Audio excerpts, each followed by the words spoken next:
My child's speech is hard to understand. Which therapy approach is appropriate? Speech sound disorders are some of the most common communication disorders for preschoolers. Having a speech sound disorder increases risks for later difficulties with school performance, reading, social skills and employment opportunities. Early help from a speech pathologist is recommended. No universal treatment solution exists for speech sound disorders, in part because of the diversity of people with speech issues and the number of speech sound disorder subtypes and causes. They can include things like motor programming issues such as childhood apraxia of speech and speech issues associated with sensory or anatomical differences such as hearing impairments or cleft palates.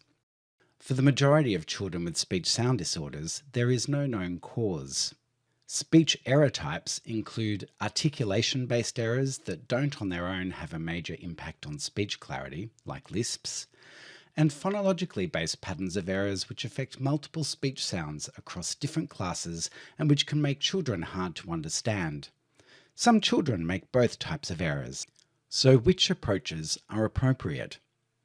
For children with isolated articulation errors, traditional motor-based articulation approaches and treatments based on principles of motor learning may be appropriate.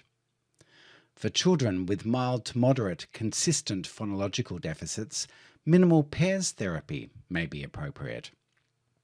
For children with moderate to severe phonological deficits that include the use of a preferred or default speech sound, multiple oppositions therapy may be appropriate.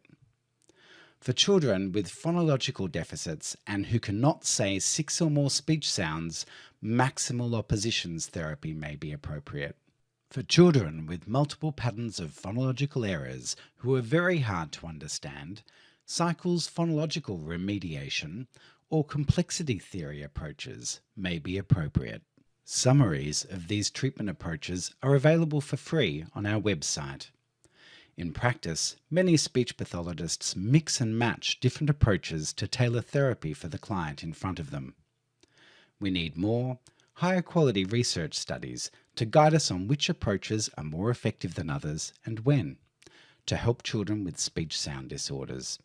Our principal source for this information was an article by Cabbage and Devaney called Treatment Approach Considerations for Children with Speech Sound Disorders in School-Based Settings.